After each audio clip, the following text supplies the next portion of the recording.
بسم اللہ الرحمن الرحیم۔ اے آر خان حاضر ہے۔ گزارش یہ ہے کہ قوم کو اپنا قبلہ سیدھا کرنا چاہیے۔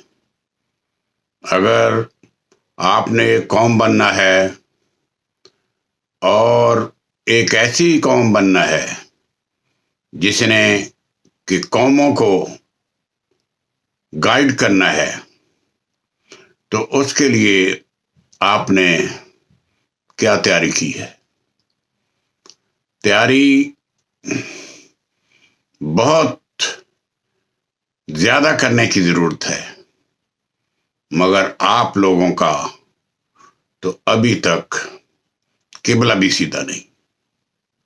وہ اس روح سے کہ عمل اور کریکٹر بالکل نہیں ہے۔ آپ کو نہ لیڈر کی پہچان ہے، نہ رہنما کی پہچان ہے۔ قوم میں جہالت اور بے علمی کے ڈیرے ڈالے ہوئے ہیں۔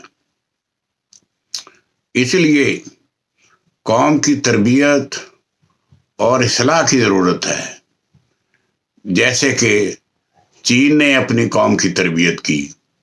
1 سال بعد میں پاکستان کے آزاد ہوا اور آج وہ دنیا کا ایک رہنما اور بڑا لیڈر بننے کو ہے، اور جس کی طرف اب امریکہ بھی رشک سے دیکھ رہا ہے کہ وہ چین کہاں سے کہاں تک پہنچ گیا، اور آپ اس کے ہمسائے میں رہتے ہوئے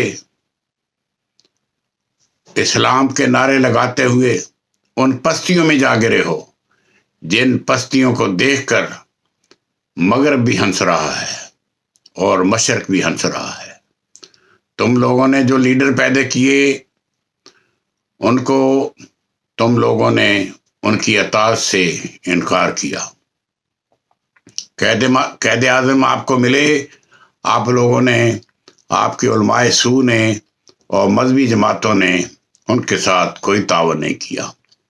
عوام الناس نے تعاون کیا اور پاکستان حاصل کر لیا۔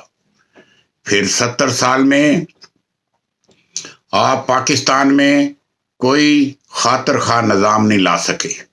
اسلامی نظام کے نعرے لگاتے رہے، مگر وہ بھی کھوکھلے نعرے، کیونکہ اسلام آپ کی زندگیوں میں چھایا ہوا نہیں تھا۔ اسلام آپ کی زبان زد عام تھا، مگر آپ کے کرداروں میں، آپ کے اعمال میں اسلام کا نام و نشان نہ تھا۔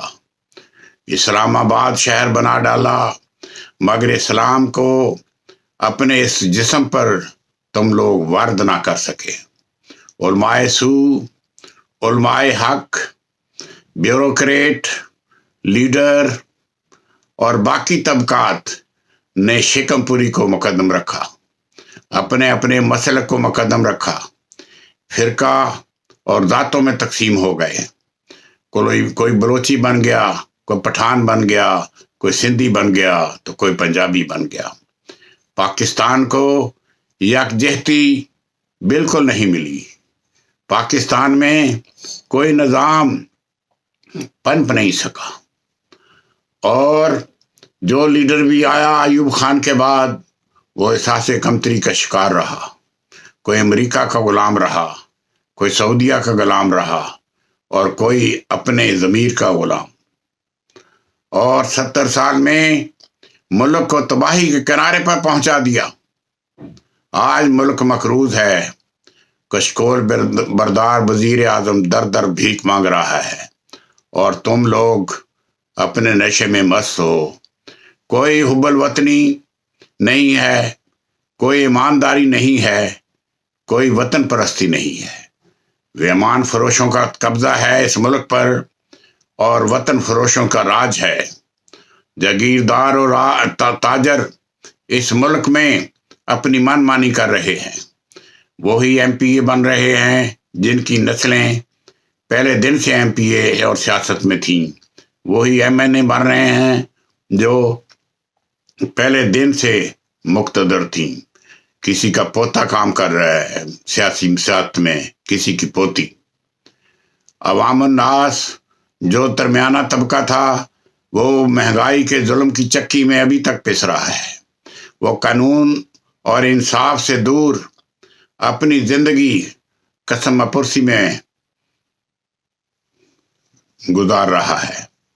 تو بات یہ ہے، آپ لوگوں نے کوئی لایا عمل نہیں اپنایا، اور پھر 70 سالوں میں اپنا ایک بازو بھی گنوا بیٹھے ہو، جس کا نام آج بنگلہ دیش ہے، جو GDP میں آپ سے بہت آگے ہے، اور اس نے آپ سے آزادی لے کر اپنے آپ کو آرگنائز کیا ہے، اور آپ اس کی آزادی کے بعد 71 کے بعد بھی نہیں سنبھلے، جس کو 50 سال ہو گئے ہیں۔ کبھی مارشاء اللہ ہے تو کبھی جمہوریت ہے۔ جمہوریت کے ایسے لیڈر آپ کے آئے جو خاطر خواہ، کرپٹ اور بے ایمان تھے، جنہوں نے پاکستان کی دولت کو لوٹا اور اپنی ذاتیات پر خرچ کیا، اور ایسی انتظامیہ آئی جنہوں نے اپنی کوٹھیاں تو بنا لیں، اپنی پجاروں تو خرید لیں، اپنے محلات تو بنا لیے، مگر پاکستان کو کچھ نہ دے سکے۔ پاکستان آج بھی غریب ہے، کل بھی غریب تھا۔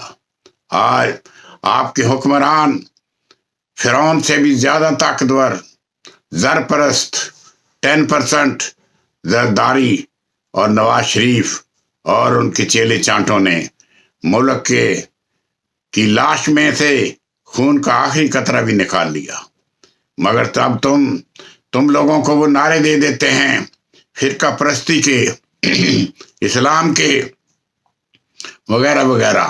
آپ لوگوں کا دھیان اور طرف ہو جاتا ہے، اور لوگوں نے ملک لوٹنے میں کوئی کسر نہیں چھوڑی، اور آج بھی تم لوگ زرداری زندہ باد کہتے ہو، اور بھٹو کو زندہ رکھتے ہو، اور نواز شریف کو زندہ باد کہتے ہو۔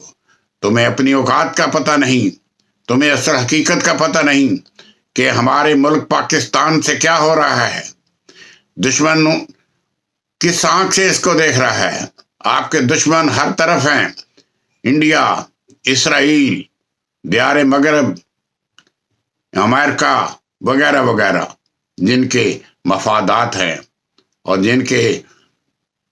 جنہوں نے آپ کو ٹارگٹ کیا ہوا ہے، جنہوں نے بنگلہ دیش بنایا تھا کل، وہ آج بلوچستان بنانے کے چکر میں گھوم رہے ہیں، اور تم لوگ سو رہے ہو فرقہ پرستی اور کفر پرستی اور کفر گری کے کارخانے لگائے بیٹھے ہو۔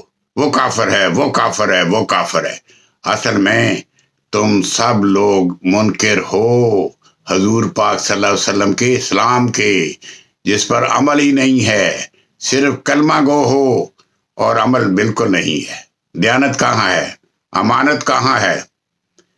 2 نمبری کہاں کس قوم میں زیادہ ہے؟ آپ لوگوں سے آپ کا ہمسایہ محفوظ نہیں، اور بات کرتے ہو سارے مسلمان بھائی بھائی ہیں۔ یہ علماء سو جب چاہتے ہیں تمہیں منتشر کر دیتے ہیں، اور جب چاہتے ہیں ووٹ لینے کے لیے آپ کو اکٹھا کر لیتے ہیں۔ خدا را خود اپنا محاسبہ کرو، اور خود اس کا حساب لو، اور خود اس ملک، اس وطن کو ترقی دو۔ آپ کے لیڈر آپ کے دشمن ہیں۔ نواز شریف کی گھڑی 20 کروڑ میں آتی ہے، زرداری کا گھوڑا ایک 10 کروڑ کا ہے، اور فضل الڈیزل کی لسی 44 لاکھ میں لسی پی گیا ہے۔ وہ جس کو مفتی فضل الرحمان کہتے ہیں، جو مفتی فضل الرحمان کا مطلب ہے مفت کھانے والا، مال مفت دل برہم۔ مریم کا جوتا 20 لاکھ کا آتا ہے، اور ان پٹواریوں نے، ان گماشتوں نے، ان چیلے چانٹوں نے نواز شریف سے مل کر ملک کو لٹوایا ہے، اور ملک کا بیڑا غرق کر دیا ہے۔ اب جب کہ عمران خان آیا ہے اور وہ جسٹیفائی کر رہا ہے ہر بات کو، اور وہ کوئی لالچی اور وہ کوئی کاروباری آدمی نہیں ہے، وہ ملک کی ترقی کے لیے سرگرداں ہے، دوڑا پھر رہا ہے، بھاگا بھاگا پھر رہا ہے۔ تم لوگوں کو اس کے بارے میں سوچنا چاہیے، مگر ایسا نہیں ہوتا۔ ہر قوم میں ایک یزید ہوتا ہے، ہر قوم میں ایک حسین ہوتا ہے، ہر قوم میں ایک موسیٰ ہوتا ہے، ہر قوم میں ایک فرعون ہوتا ہے۔ تم لوگوں کو اس کی پہچان کرنی چاہیے، تم لوگوں کو اس دونوں چیزوں میں فرق کرنا چاہیے، اور تم لوگوں کو اپنے مفادات کو داؤ پر رکھ کر تبدیلی کو انکریج کرنا چاہیے۔ عمران خان کا ساتھ دو تاکہ ملک آگے بڑھے۔ ملک آگے بڑھے گا تو ہماری عزت ہوگی، ملک آگے بڑھے گا تو ہمارا مقام بنے گا، ہم ترقی یافتہ قوموں میں آگے آئیں گے۔ ہم لوگوں میں سب کچھ ہے، مگر منظم ہونے کی ضرورت ہے۔ تو اللہ کرے ہم اس تبدیلی کو لے آئیں اور ہمارا ملک ترقی کرے۔ خدا حافظ۔ پاکستان زندہ باد۔